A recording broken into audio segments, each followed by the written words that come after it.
Best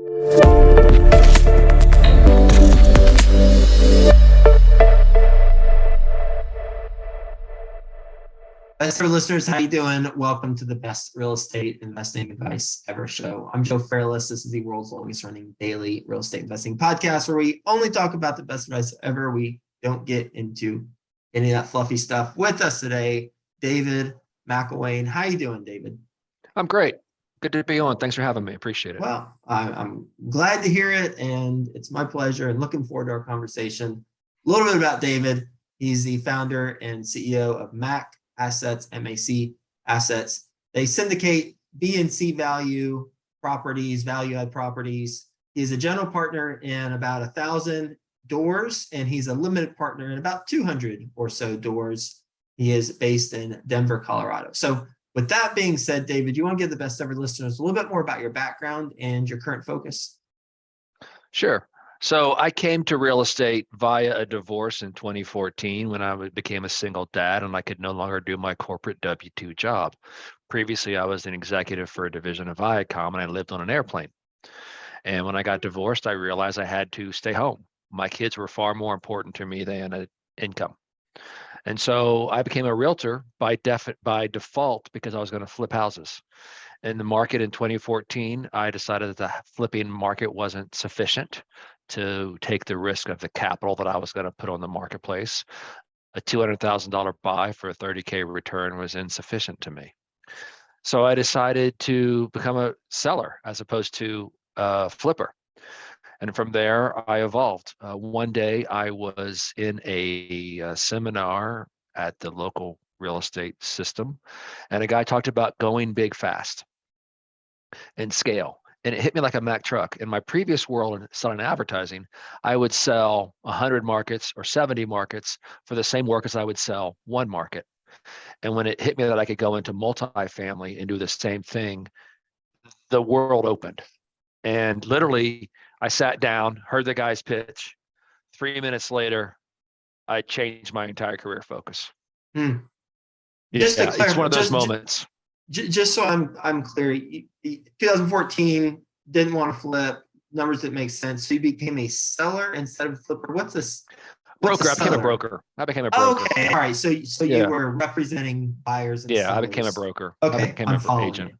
Cool. Yeah. And then in 2019, I had the epiphany. I had 5 years of being a broker and being bored with it, and it wasn't exciting or engaging to me. And when I figured out the scale thing, multifamily made immediate sense to me because that's where I had made my money and my living in the past was on scale.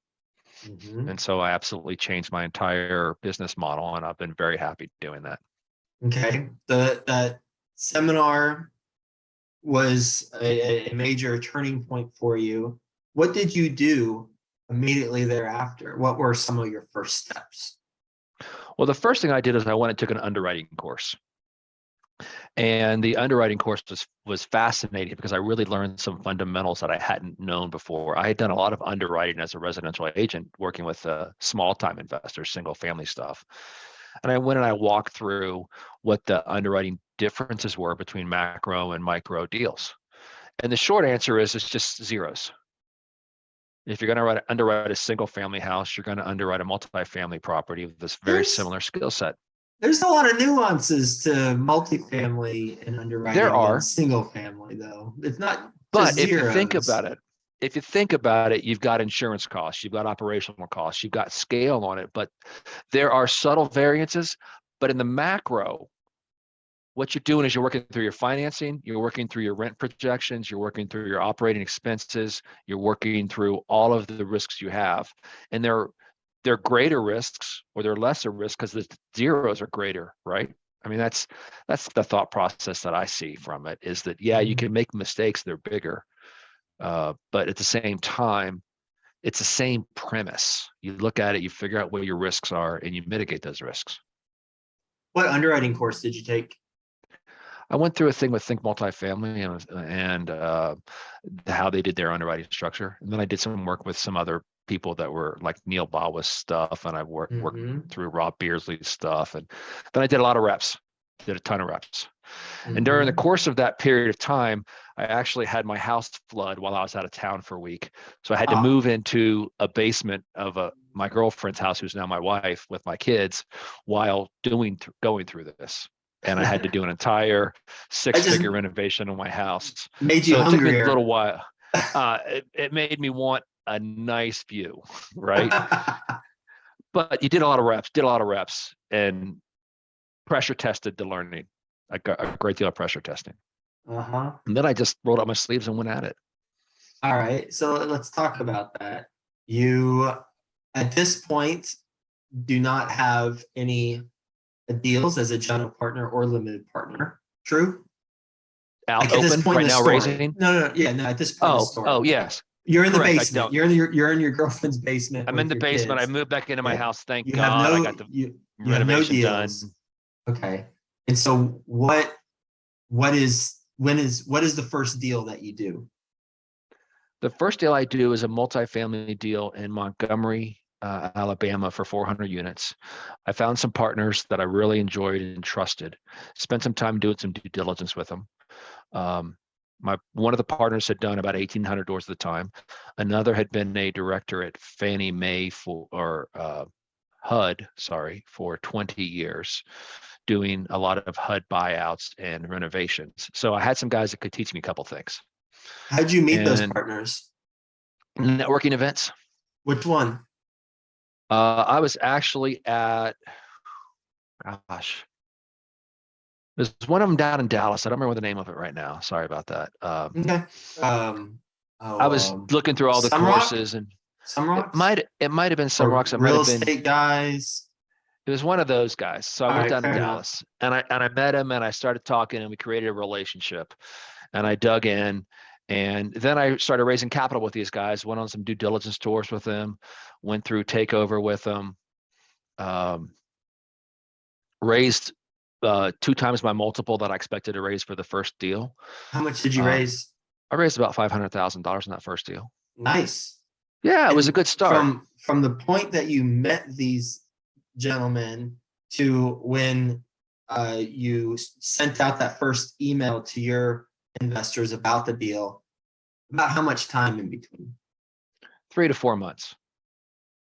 Yeah, I met them late third quarter, and we Mhm. closed in January, and I started raising money in mid fourth quarter of Mhm. 2019, Okay. So 2020, that 2020.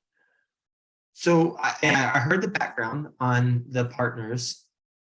What, in addition to that, gave you the comfort level for this to be your first deal with people who you met 3 to 4 months prior? Great question. So couple things. One, the guys, I spent probably 20, 30 hours with them, one-on-one talking with them, working through the underwriting. I vetted their paperwork. I vetted the vendors.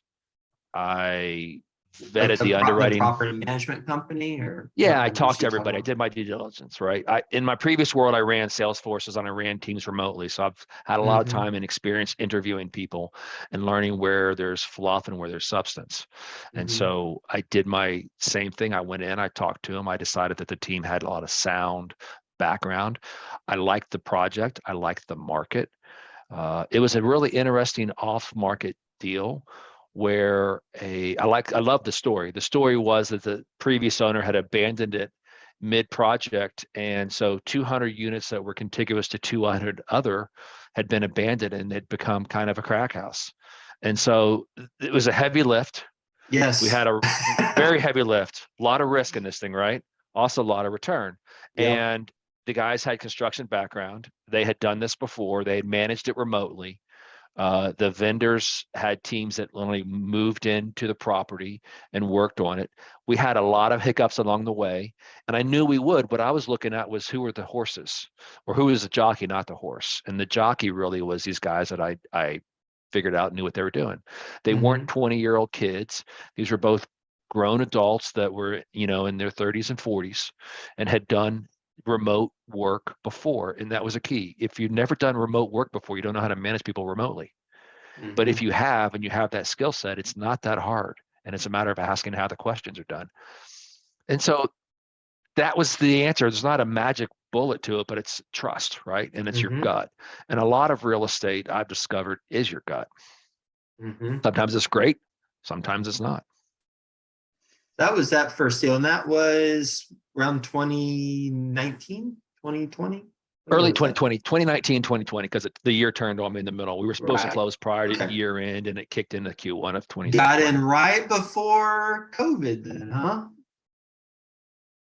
Oh, you're right. It was 21. Early My bad. 2020. 2021. I'm off Oh, by this a year. was 2021? Okay. Yeah, off 2021. by a year. So 2021. I was gonna So say, the because the COVID be year, I was in the COVID challenging. year, I was in the basement doing underwriting, trying to figure out what to do because the world was changing. Fair enough. I mean, Yeah. I imagine if, and I want you to sleep tonight, so don't imagine this too much, but imagine if you had closed on this 400 unit property with 200 units being vacant or at least zero economic occupancy on the 200 units. It sounds like they were occupied, but there's zero economic occupancy. Right. Imagine it closing on that in February of 2020, and then you can't do anything with those 200 units that are vacant. You because bleed for a long time. Oh man. Oh, Yep. You bleed that for a gets long my heart time. beating. Okay, Right. so you closed on it early 2021, and I spent the rest of 21 doing fundraising for general partners. okay. Yeah. And so let's talk about that 400 units. What's the latest? We're under contract to liquidate it before the end of this year at our 5-year pro forma in 24 months. Wonderful. What's the So it'll be a good economic return. Occupancy? About? The last time I saw it, we were somewhere in the 80% range. So it's been halved. It's been rehabbed. It's been productive. We finished the construction on it. We're in a lease up stage now. We're delivering about 20 units a month. New buyers more concerned with the construction than with the economic occupancy. And we're going to take a 15 to 20% IRR back to our investors in 24 months. Wow, So it's not a home run, but it's a good solid double. You know it's what? a good solid double. It's a good solid double, right? Hey, 15 to 20% IRR. I'd say the 20% is a home run in my book, but right. Sure. If we get to 20, it's somewhere in 15 to 20. We don't quite know Yeah. yet. So if we're at 15, it's a stand-up double. If we get to 20, we're a home run, right? And I'm curious, why don't you have a better idea of that if it's under contract? What's it contingent on? Well, I don't know what the final expenses are going to be for the next couple months, right? Okay. And so that's the question mark. Fair enough. So, and I try very hard to never overpromise. Yeah, that will bite you. Because I can get $100,000 invoice that I don't see coming. That I'm not the day-to-day guy on this one, right? So I don't know all the day-to-day minutia of it. So there could be something coming out that could change the return from 18 to 17.5, and then I'm sitting there with egg on my face because my investors are looking for an 18. Yep. Then all of a sudden the 17.5 is not impressive. Doesn't feel good then. Yeah, even though if you had said 16.5 and then you hit 17.5, 17.5 is impressive, and that has nothing to do with investing. That has to do with human psychology, and that's how we're all wired. So there's nothing wrong with that. That's 25 years of corporate sales in America. Teach you real quickly to never overpromise, because it's always going to come back to you in a painful way. Yep. Virtually no upside to that. I agree. Right. You're in how many deals as an LP? 2 or 3? 3. 3 deals as an LP. Yeah. I got out of the LP business really fast. Okay. Because I have a finite amount of capital. I wanted to be an operator. Being an LP, I had been an LP in my corporate world, and I've liquidated all those holdings during my divorce, and I kind of knew the game. And I didn't want to put capital in the LP process. I wanted to put capital in things that I was putting my money in with my fellow investors and being GP. So I didn't spend much energy in the LP side. Okay. But when you put money in on the deals where you are a GP, that would be considered an LP, right? Yes, it would be, but I don't think about it like that, because my skin's in the game, and if my skin's in the game, I'm thinking about it from a general partner point of view. Yeah, I have Sure. returns as a limited partner, and technically I'm both, but I really look at it as I got chips on the table and I'm going to push them hard. Fair enough. How were Yeah. your LP? So have you exited those 3 deals that you're not a general partner on with the money One as of an them is supposed LP? to exit. One of them is supposed to exit this year. I don't know where we are in that process yet. The other two Mhm. are not ready for that time frame. Got it. All right. How did you? I heard you're no longer focused on this, but I'm curious because we have a decent amount of passive investors, Right. LPs, who listen to Right. this show. How did you decide which group or groups to invest with passively? Great question. So I go back to my process, and my process might not be the right process for everybody, but the process is, have they been there and done that? How are they going to manage through problems? And then, are their assumptions believable to me?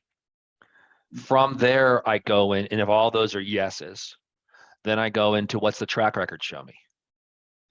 And from there, I go into the property at the bottom. Do I like the market? Do I believe in the property? Do I think that the property is going to continue to return positive? And are the dynamics in whatever that property is that will put wind in the sails if there's a major screw up? Mm-hmm. Okay. So have they been there and done that? Which seems like that's basically the track record, right? Yeah, right. But Yeah. been there, done that could be different. Like, I don't have the 30-year track record in real estate of operating for everybody else, but I have a 30-year track record of operating people and companies and teams, and so I know how to handle problems. So that's why I say been there, done that. A lot of skills are interchangeable from property A or market A or problem A to problem B. And so if you Mm-hmm. have that skill set, it's transferable. Okay. And then how will they manage problems? How do you vet that when you're looking at which general partner to invest with? I think there are a couple of things. I ask people that have been in there before, so I'm looking for referrals. Then I may ask to read previous reports to see how they report to their investors. I may just ask them point blank if I'm talking to them in a conference. What do you do if? Mm-hmm. It's kind of like an interview question, right?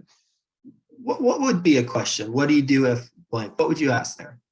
So you just ask the question, what do you do if COVID strikes and you got 50% vacancy and you're in the middle of construction rehab? What do I do then? Well, okay, first we're going to circle the wagons. Then we're going to figure out what is legal. Then we're going to figure out what our financing implications are. And you start asking and learning, like you do in any interview process, what is the person's domino effect of decision making going to be? And if Mm-hmm. the guy's like, oh my God, I panic, or now, first thing you should Would do they is just say call that? your. Would someone No, say, they "Oh my wouldn't say that. god"? But then you got your BS meter, right? And you're like, oh, that guy's lying to me. I know he's lying to me. I'm out. So if the guy doesn't mention calling his insurance agent to talk about loss of income, if he has that policy in place, that's something I ask about. Would you consider this, right? Now, not every policy is going to have that, but that's an illustration of, are you paying attention to problems? Are you looking for revenue sources that are not normal? Mm-hmm. Or if the guy never mentions looking at what are the housing authority systems in place. Mm-hmm. You don't know the answers right now, right? But that's a great extreme illustration. Or what's your system and what's your process when a hot water heater bursts? And you learn what kind of operator they are, Mm-hmm. right? So it can be really simple or really complex, kind of depends on what the conversation I'm having with the person is. I like that. That's helpful. Thank you. Yeah, right. I mean, we're interviewing people. Yep. Ask questions. Yep. And and ask questions, but then thankfully you went into some specifics for which questions to ask, right? It's about quality Right. questions and Right. And I'm maybe a question is something like, hey, if you're doing due diligence, how many sewer lines do you scope? Mhm. Do you actually go up on roofs and inspect them, or do you have a drone flyover? A lot of drone flyovers these days. What's that tell us? Good questions, right? Good questions. What is something that hasn't gone right? Well, I've had 3 deals termed this year. So I've got 2 of them I've gotten busted during due diligence. And one of them we failed to close while I was on my honeymoon in the end of the early August. So it's still pretty raw, but I lost a whole lot of EMD because we had a 1031 exchange not materialize, and we lost the closing date, and the seller would not extend. How much did you lose? 150 grand. Wow. And what happened? I heard you were on your honeymoon, but Yeah, what? well, talk about doing a postmortem, right? Yeah, Figuring yeah, out right. how to Hindsight's make always the 2020, and and I'd love to hear your feedback on this. I still don't quite have an answer as to what I did wrong to learn Mhm, from it, other mhm, than, I've been thinking about this for a long time. Capital's really tight. We had a 1031 commit for a very large percentage of the raise, mhm. about 30% of the raise. And One was of the it 10 1031 money from one of your deals or an outside 1031? actually 1031 money from a partner of mine on a different deal that I wasn't party to. So I had a very deep Got it. relationship. Sure, but it wasn't fair enough. Okay, got it. And the 1031 had closed, and this Yep. property had been identified, Mhm. and we'd gone through all the machinations. Turns out there was one 1031 member who refused to commingle their funds, and the 1031 fell apart and would not go to this property because all 3 people did not agree and didn't know that at the time. Mm. And we learned that 2 days before closing. Got it. And we had already had a couple of So extensions because, there's the issue right there. yeah, That exactly. that wasn't, documents weren't signed 30 days before closing Right. for all partners to sign off on it. Yeah. And that's a great point. It wasn't close. It wasn't executed out far enough out prior to closing. It came down to the Yeah, wire. that's And the I think I problem. appreciate that because that's the one I hadn't put on my list. So thanks for teaching me Hmm. something. Yeah. Yeah. It's an expensive lesson. And It then was an expensive. Hey, we've all had expensive lessons, so I'm in yeah. your court for the expensive lessons. Yeah. But, And those lessons really focus the brain. mhm. Yeah. Yeah. Well, And and this lesson is such a nuanced lesson if we let it be, because it's like, all right, well, this is dealing with a 1031 exchange from an outside party, although, be it as partner of yours, but it's outside deal. And it's probably not going to happen to me, but the takeaway is just having and I'm not talking to you, by the way. I'm just talking no, about you're talking that to all your listeners. Yeah. everyone. Right. Yeah. The Right. takeaway is to have someone who has, ideally your attorney, who has been through the process been through this type of process before, outline all the milestones that need to take place in order to make it happen, and then know what the lead dominoes are and what could blow up the transaction. Right. And And where it can fall off the rails for sure. And that was the yeah. delta point. And when I got on the plane on my honeymoon, we were all set and good to go. And I got back from the Oh, honeymoon and it was shot. man. You didn't even get like some time to decompress and ease out of the honeymoon First stage phone, into reality. first phone call back. The Oh, good news was my honeymoon, I had no cell service, so I didn't have thank it ruined. goodness. Yeah. Yeah. You're losing 150 either way, so might as well Either enjoy way, the why ruin the honeymoon. fishing day, right? Why ruin the good Amen. food and the lovely connection to my wife? Mm. Right. Well, taking a step back, what's your best real estate investing advice ever? When you fall, get up. And this is not easy. And scale is better than single. Mhm. When you fall, get up. That's something that I repeat over and over to. You're gonna laugh. I'm not dismissing your advice, because I repeat it to myself and others, but I also repeat it to my 3.5-year-old daughter. It's like, I it's not told my about it. 19-year-old daughter this yesterday. Yeah, and so it's not about if you fall, it's you get back up.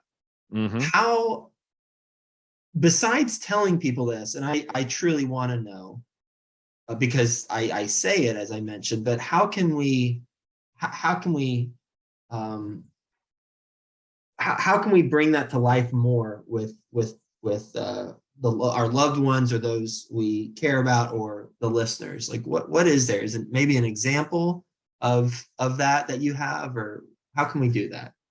Yeah, great wondering question there. I don't know that I have a solution for that because I'm not the deity, right? But what I would say is that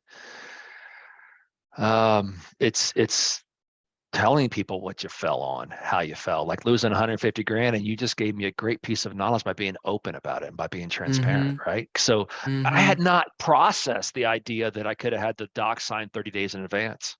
I don't know Mm-hmm. why I didn't process it. I've been doing this for a long time from a contracting point of view. You get your contracts done. In that, the challenge there is getting your attorneys to get ahead of deadline and getting the other guys' Mm-hmm. attorneys to get ahead of deadline. But the reality is that's the solution. And that would have And prevented it. So the fall there is I just lost a big amount of money. I got 4 kids in college right now, so that hurts. So mhm. then you think about, okay, that's a simple solution, and the transparency is what helps, right? So someone else can learn That's from it. it. Vulnerability. Being Vulnerability, being transparency. being okay with being vulnerable Mm-hmm. and knowing that this is a messy world that we live in. None of us are perfect. And so we might as well let our guard down and show people who we are and what we've got. Because the more we do that, the more magnetic we become, the more we become real people to others, because we are real people, but some of us have our guard up. Some of us are concerned about looking dumb or looking less than perfect to And we're others. not. And We're not. every single person has stuff that they're challenged with and mistakes that they've made and will continue to make. So yeah, that's a great And point. if you don't talk about it, you don't learn from it. So I actually Yeah, was looking forward to picking your brain on the 1031 mistake. So I'm really happy that I got a piece of knowledge today from it's an expensive tuition, but okay. It's just yeah. tuition. It's That's just right. tuition. That's right. Fortunately, we're in a business where the business model is solid and profitable for all. So we Mm-hmm. just gotta smooth out the path as we drive down it. Exactly. We're into a lightning round. You ready for the best ever lightning round? Fire away. Best ever way you like to give back to the community. I really kind of keep this private because it's between me and my wife and my friends and family, but I like to give back to kids and I like to give back to charities that I support and trust. And I don't want it to be part of my business because I think it's personal.